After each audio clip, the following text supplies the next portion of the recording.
September 2nd, 1945. Tokyo Bay, Japan.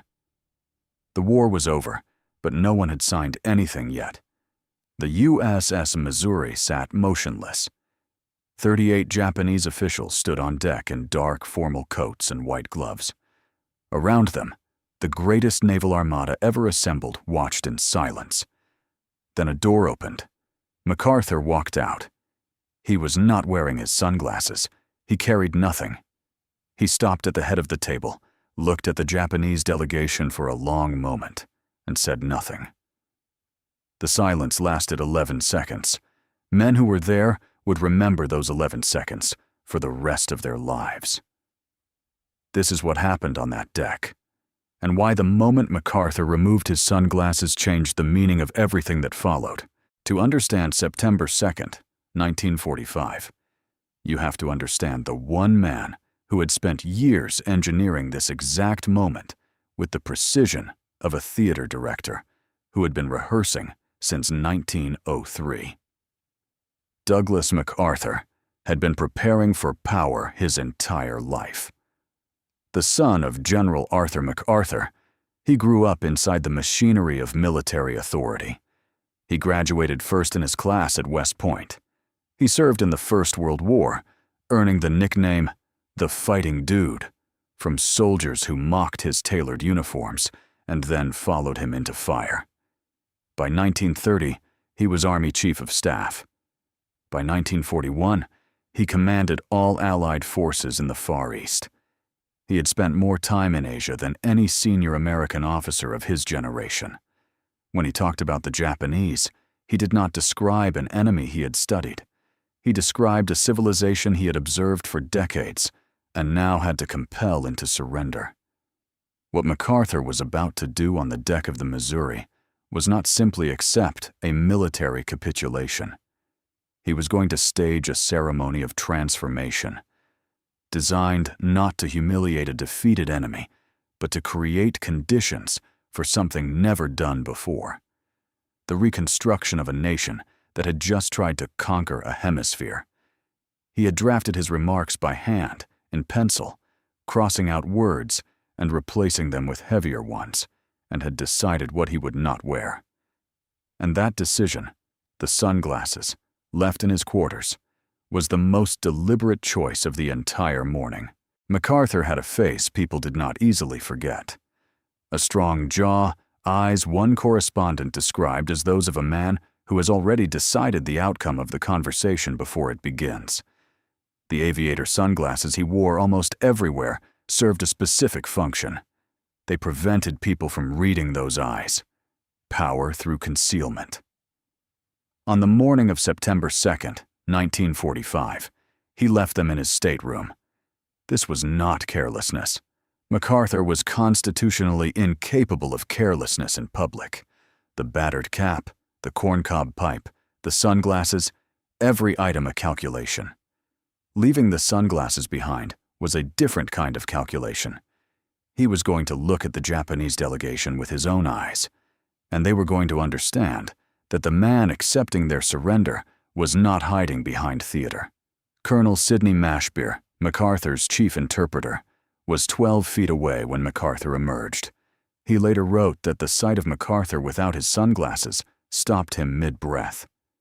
The Japanese delegation, Mashbeer wrote, seemed to register the same thing. A physical stillness moved through the group.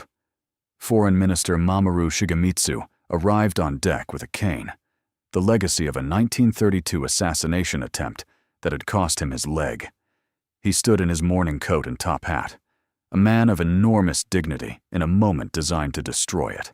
Here is what MacArthur did not do on September 2nd, 1945, and why it matters as much as what he did. He did not humiliate the Japanese delegation. He did not seat them in obvious subordination or conduct the proceedings with the contempt that most assembled commanders would have considered entirely justified after 4 years of war that killed between 15 and 25 million people. When Foreign Minister Shigemitsu struggled to walk to the signing table on his prosthetic leg, an American officer moved to hurry him along. MacArthur said quietly, Let him take his time. The officer stepped back. That instruction was a complete philosophy in 5 words. MacArthur understood something pure military thinking does not always accommodate. The terms of a surrender are less important than the dignity in which it is conducted. A humiliated enemy becomes a resentful nation. A nation whose defeat is acknowledged with respect has psychological space to become something different. You are watching power used at its maximum, not by pressing down, but by pulling back. Before we get to what MacArthur said when he finally spoke, subscribe to this channel. We tell the stories history books leave out, and in this one, the most important moment is still coming. MacArthur approached the microphone at 9:04 in the morning. He wore his standard khaki uniform, 5 stars on each collar. No medals. The men who had died in this war deserved the decorations they had earned. He would stand before the Japanese delegation as a soldier, not a monument. His voice was quiet. People at the back of the deck strained to hear. He said, "We are gathered here, representatives of the major warring powers, to conclude a solemn agreement whereby peace may be restored." He paused. The issues involving divergent ideals and ideologies have been determined on the battlefields of the world, and hence are not for our discussion or debate. Nor is it for us here to meet, representing as we do a majority of the people of the earth, in a spirit of distrust, malice, or hatred. He spoke for less than 4 minutes. He used the word hate 0 times, victory 0 times, defeat 0 times. He spoke instead about a better world, about the obligations of the living to the dead, about the necessity of lifting civilization above war.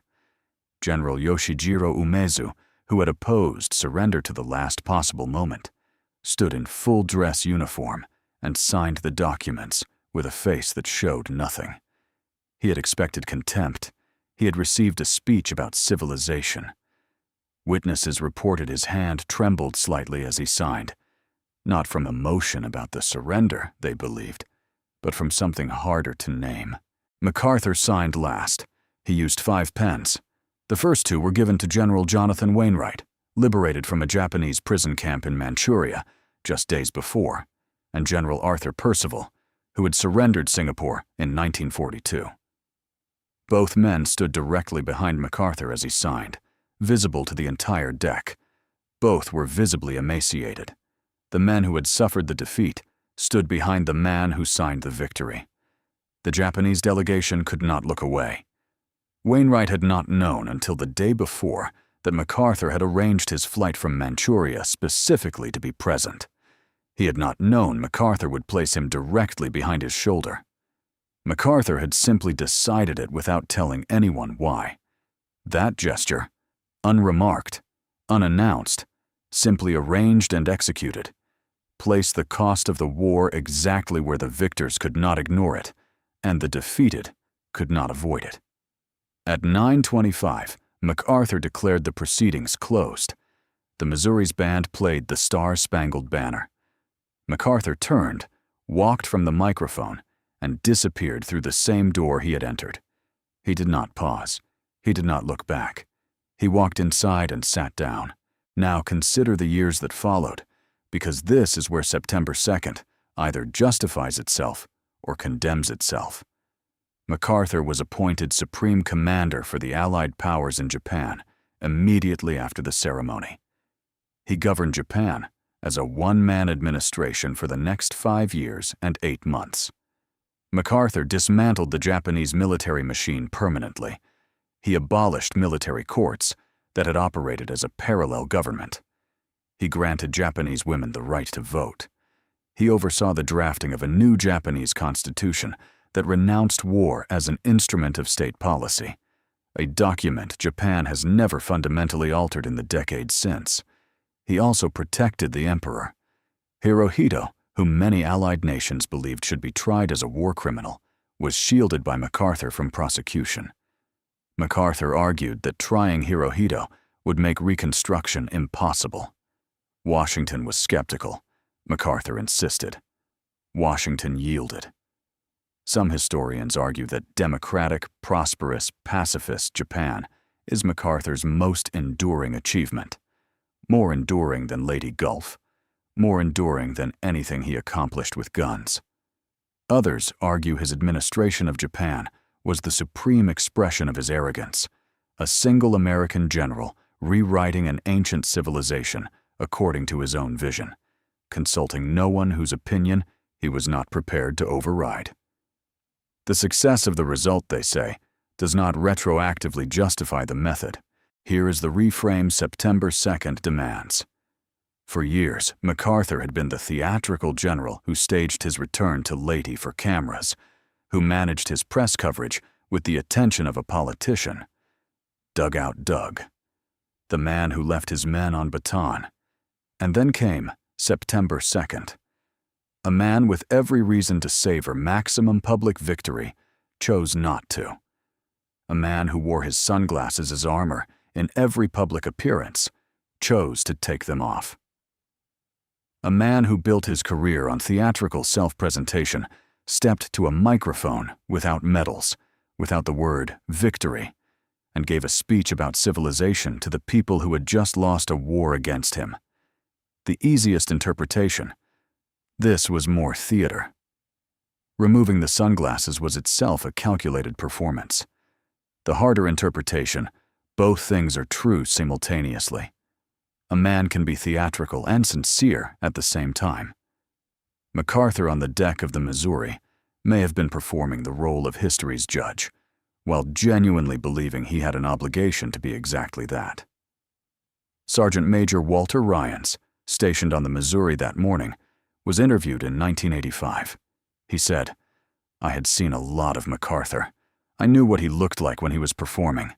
That morning I wasn't sure. He looked like a man who actually meant it." Then Ryans paused. Maybe that was the best performance of all. MacArthur governed Japan until April 1951, when President Truman fired him for disagreeing with Korean war policy.